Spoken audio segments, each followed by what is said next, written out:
the artist who has sung beautifully and also acted in the video along with me, Ankita, she will tell you, वो आपसे खुद बयां करेंगी इस बारे में। अंकिता जी, क्या कहना चाहेंगे गाने के बारे में, किस तरह का एक्सपीरियंस रहा और गाने के बारे में थोड़ा अगर ऑडियंस को बताया।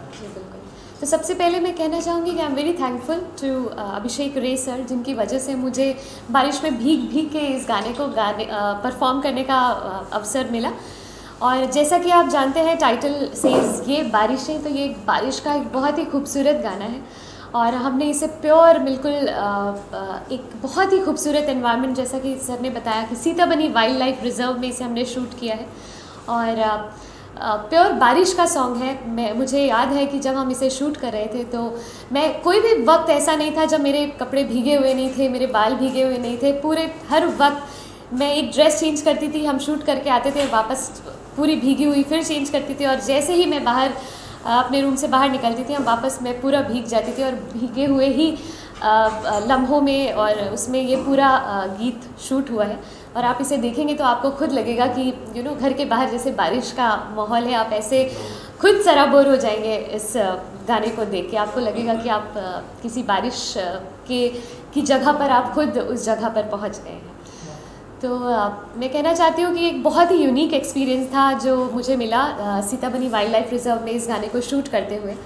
और इस गाने को गाया भी मैंने और सर ने, हम दोनों ने मिलकर है। तो एक बहुत ही यूनिक सॉन्ग है ये। इसमें आप अगर सुनेंगे तो इसका रिदम सेक्शन बहुत ही यूनिक सर ने इसको बनाया है, जिसके बारे में सर खुद थोड़ा बता पाएंगे। तो मैं ये कहना चाहूँगा कि बचपन से मुझे एक बारिश का गाना बहुत ज़्यादा पसंद था, वो आप सबको बहुत ज़्यादा पसंद होगा। उस गाने का नाम है रिम झिम गिरे सावन।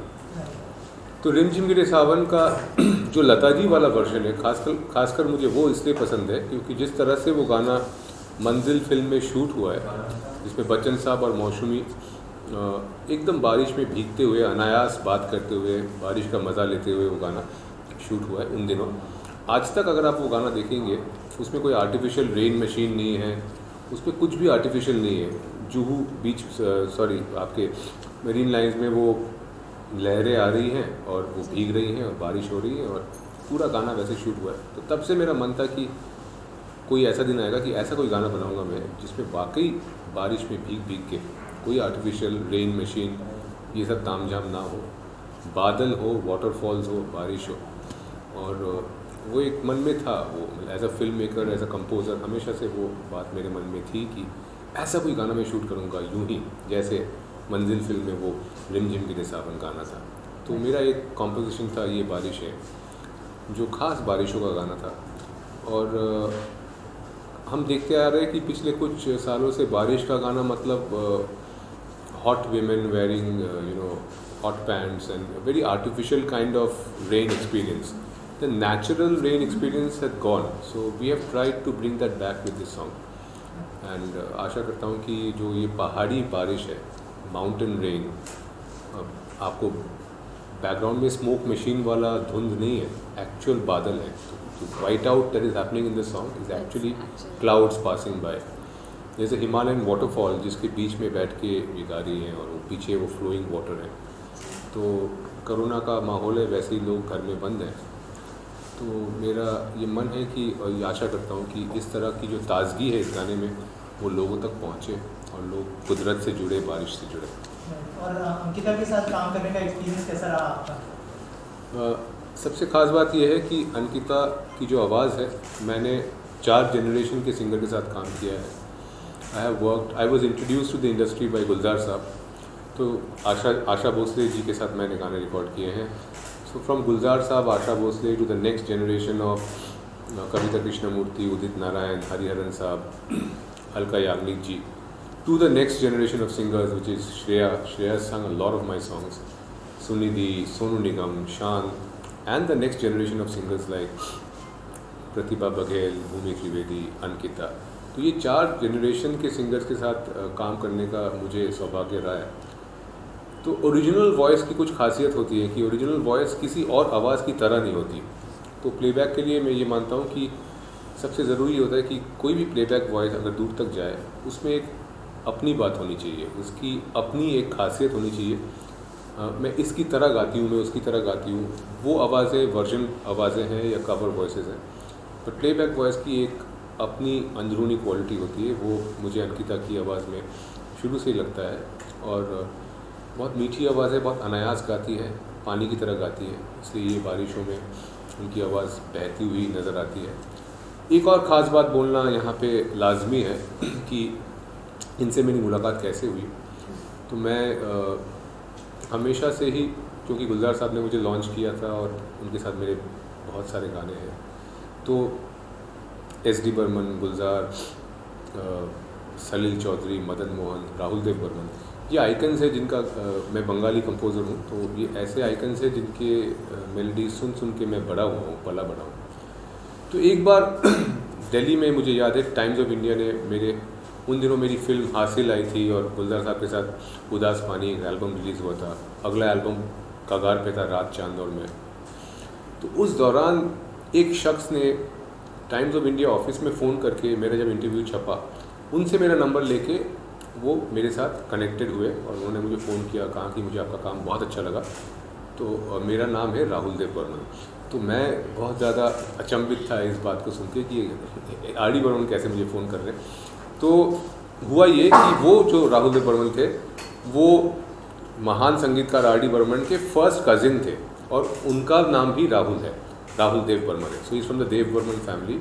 एंड उन दिनों से लगातार वो मेरे काम जो हैं वो ट्रैक करते आ रहे हैं। मेरी तमाम फिल्में लाइक पान सिंह तोमर, साहिब बीबी और गैंगस्टर, शागिर्द, हासिल, I am Kalam, welcome back, तो हर एक फिल्म में जो मेरे गाने आते हैं, जो बैकग्राउंड स्कोर्स होते हैं, वो हर एक चीज़ को सुनते हैं, परखते हैं और मुझे फ़ोन करके बोलते हैं, हाँ मुझे आप में मेरा भाई नज़र आता है, आप इस गाने को ऐसे क्यों नहीं किया आपने, आप उसको इसका अंतरे को ऐसे कर सकते थे, बैकग्राउंड स्कोर में आपने ये इंस्ट्रूमेंट क्यों नहीं यूज़ किया। तो कहने का तात्पर्य ये है कि वो बहुत बारीकी से मेरे म्यूज़िक को फॉलो करते हैं और उन्होंने मुझे बोला था कि मेरे पास एक आवाज़ है जो बहुत खूबसूरत आवाज़ है, मेरा आपसे ये रिक्वेस्ट है कि आप उनको एक बार सुनिए, उनका नाम है अंकिता।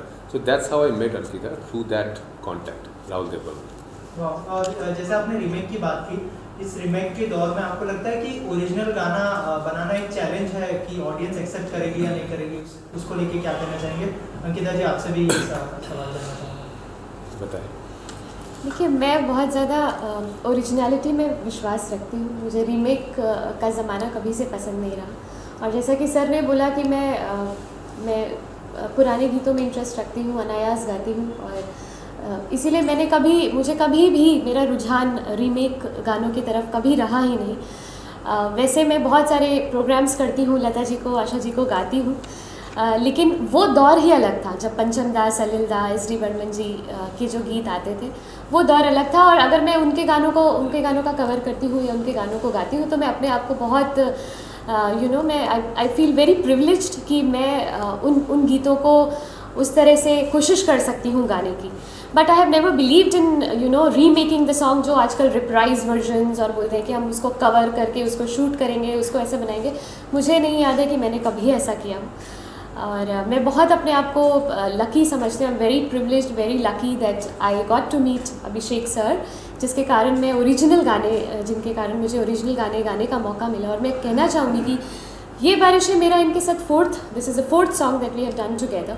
और मेरे चारों गीत इतने खूबसूरत है कि मुझे हमेशा जो मेरे अंदर एक लालसा थी या एक जो अंदर एक मेरी जो इच्छा थी कि मैं उस दौर में क्यों नहीं हुई जैसे जिस दौर में सलिल दा, लता जी को गीत देते थे, तो मुझे जो वो मेरे अंदर इच्छा थी कि मैं ऐसे गीत गाऊं जो बहुत ही मेलोडियस हों, अच्छे हों, अनायास हों, और जिनमें ये जो रिप्राइज और रीमेक करके जो आवाज़ बदल के लोग गा रहे हैं आजकल, वो मुझे ना करना पड़े। मैं अपनी जो भी मेरी आवाज़ है मैं उसको उसी तरह से उसको तो जो भी आपकी आवाज़ है उसमें आप ये बारिशें की 4 लाइनें सुना दीजिए।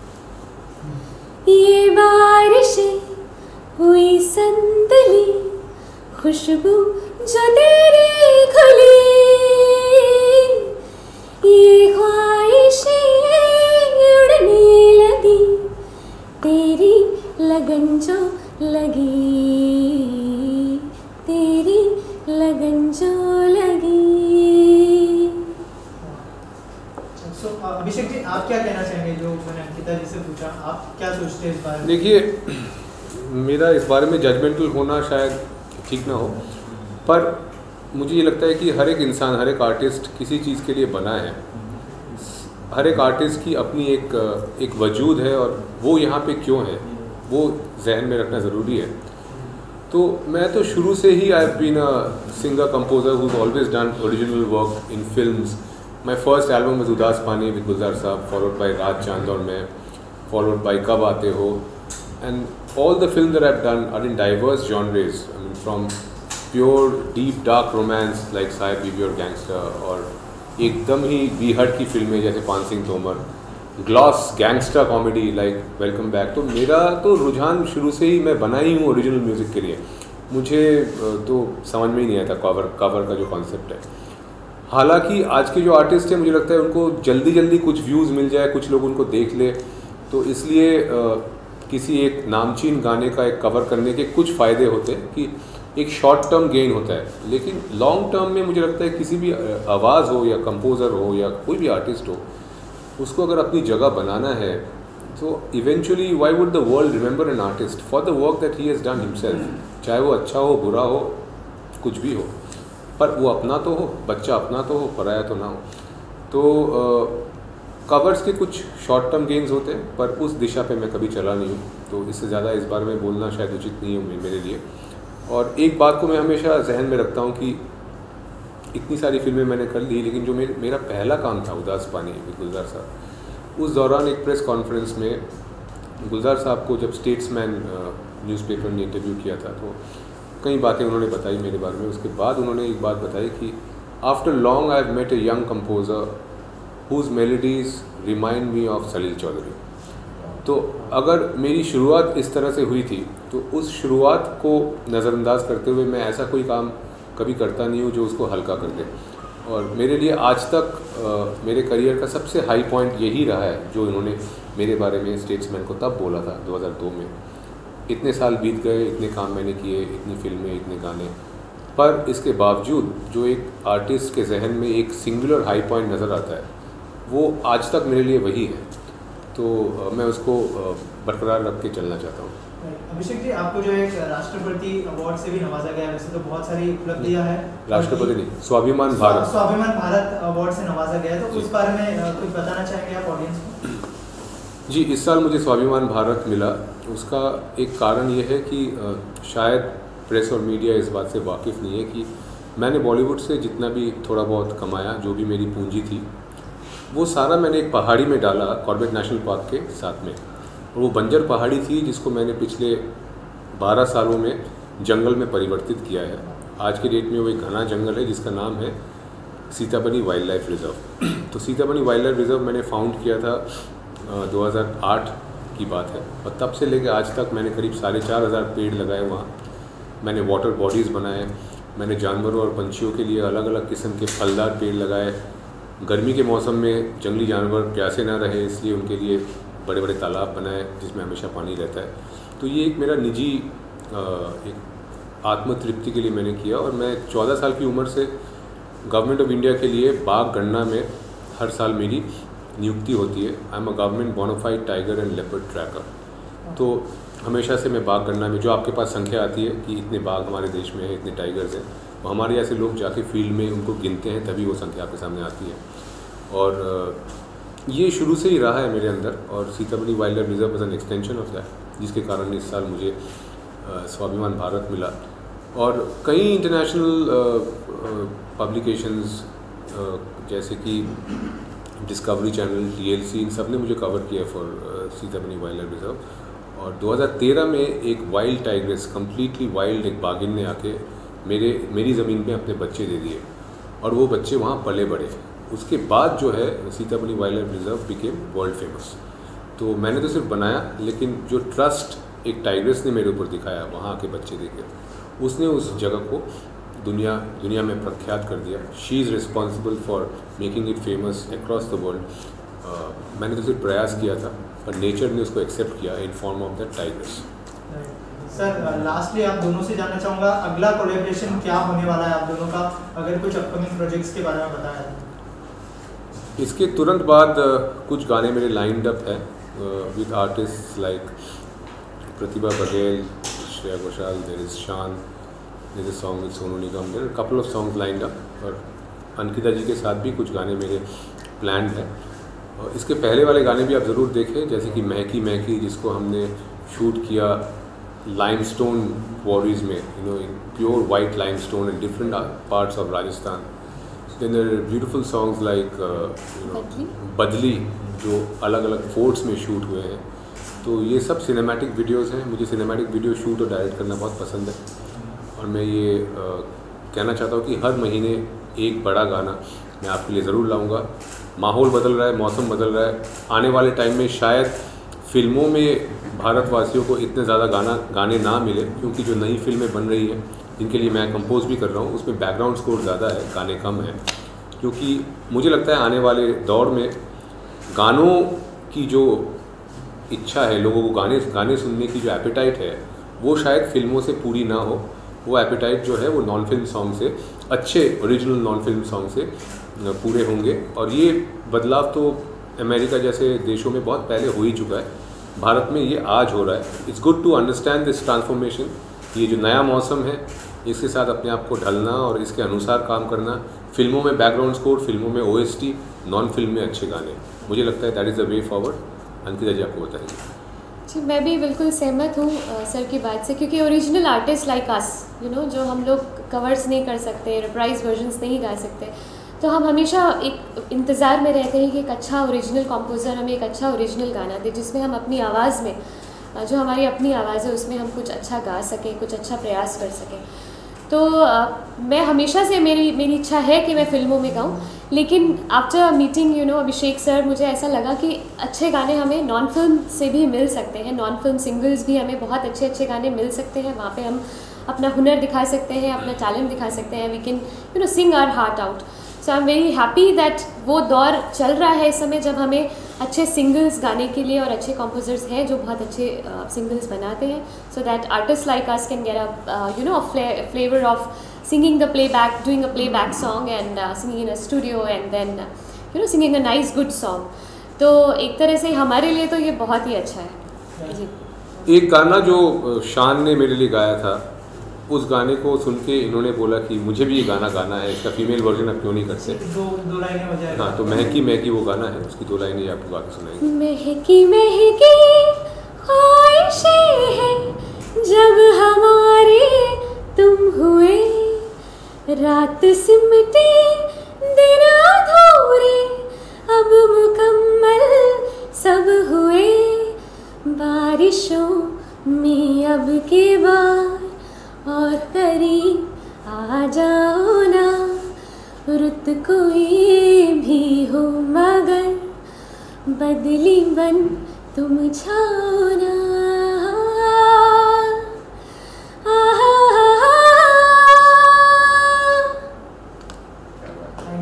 लास्टली आप लोगों से जानना चाहूँगा कि रियलिटी शोज के सिंगर के बारे में क्या सोचते हैं आप लोग, जो मतलब इतनी सारी पॉपुलैरिटी उनको एक रियलिटी शो से मिल जाती है, उसके बाद क्या सोचते हैं कि मतलब एक तरह से गायब हो जाते हैं? जैसे बहुत सारे विनर्स हुए लेकिन उनको मतलब कोई याद नहीं रखता, इसलिए काम भी नहीं मिल पाते, तो उस बारे में क्या सोचते हैं आप लोग? जैसे अभी पवनदीप जीते हैं इंडियन आइडल टूर।